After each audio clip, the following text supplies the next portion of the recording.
वर्णन एकादश स्कंद में आया है। बहुत सुंदर सजनों, इसके बाद में किस प्रकार चतुश्लोकी भागवत नारद जी महाराज ने व्यास जी को प्रदान की। ये भागवत सबसे पहले भगवान नारायण ने ब्रह्मा जी को, ब्रह्मा जी ने नारद जी को, नारद जी ने व्यास जी को, व्यास जी ने सुखदेव जी महाराज को ये भागवत प्रदान की। और चतुश्लोकी भागवत जब व्यास जी को प्रदान की तो व्यास जी महाराज ने उस चतुश्लोकी भागवत को विस्तार करते हुए 18,000 श्लोकों में इसका वर्णन किया गया। नारद जी ने अपना पूर्व चरित्र सुनाया व्यास जी को। और इसके बाद में सजनों भागवत चतुश्लोकी प्रदान करके नारद जी तो चले गए। व्यास जी ने महाराज आंखें बंद करके और भागवत जी का विस्तार प्रारंभ किया। तो देखो अभी अभी महाभारत जैसा ग्रंथ की रचना की है तो मन सीधा पहुंच गया कुरुक्षेत्र के मैदान में, जहां अंतिम सांसें गिन रहा है दुर्योधन और मरता मरता सोच रहा है 5 पांडव में से हम एक को भी नहीं मार पाए और 100 भाई थे हम सब, और 100 में से महाराज एक भी जिंदा नहीं रहा। अश्वत्थामा आता है और अश्वत्थामा ने आकर के कहा कि मित्र तूने आज तक औरों को सेनापति बनाया, अगर मेरे को सेनापति बनाया होता तो तुम एक पांडव की बात करते हो, मैंने 5 का ही वध कर दिया होता। दुर्योधन ने एक बार तो मन में सोचा कि जब तेरा बाप ही कुछ नहीं कर सका तो तू क्या करेगा भाई। पर फिर मन में विचार आया कि कभी कभी खोटा सिक्का भी बड़ा काम कर जाता है, कोई पता नहीं है।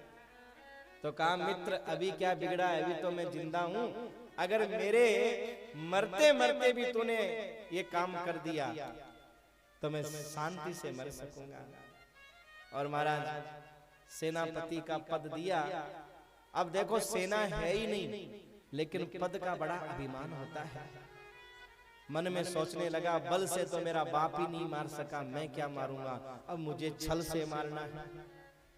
और छल से महाराज वो सोए हुए द्रौपदी के 5 बालक पांडवों के और उनको मार करके महाराज लेकर के आया। और जैसे दुर्योधन को पता चला कि ये पांडव नहीं, ये तो पांडवों के 5 पुत्र हैं, उसकी मृत्यु हो गई।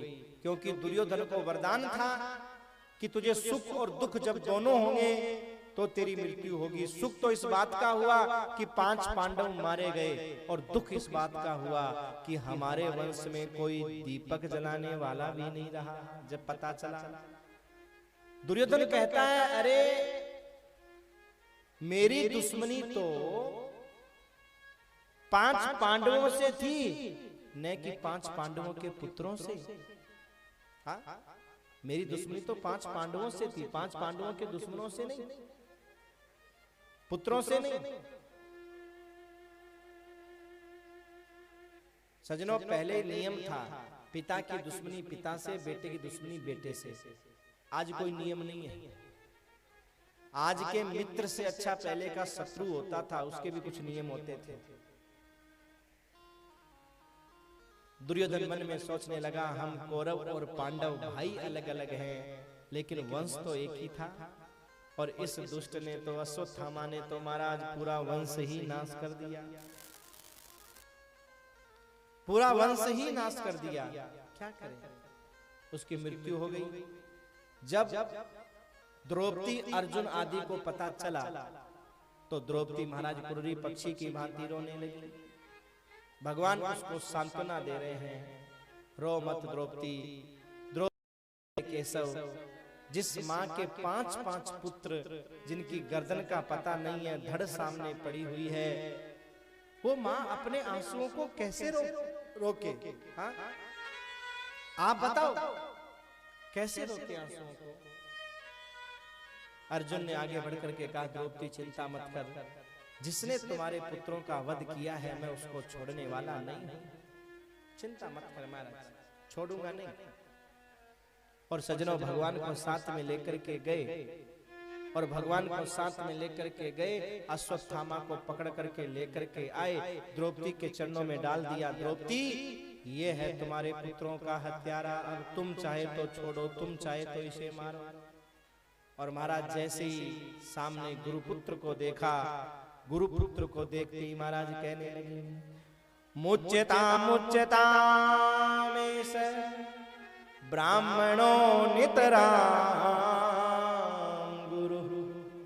मुच्यता, खोल दे भाई मेरे।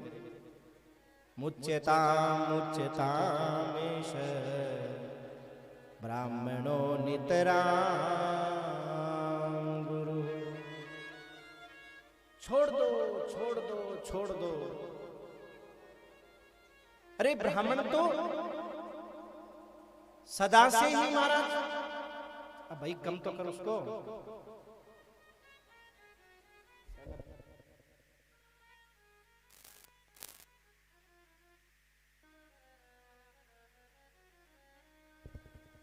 बोलो कृष्ण कन्हैया लाल की जय हो, दाऊ दयाल की जय हो, राधा रानी की जय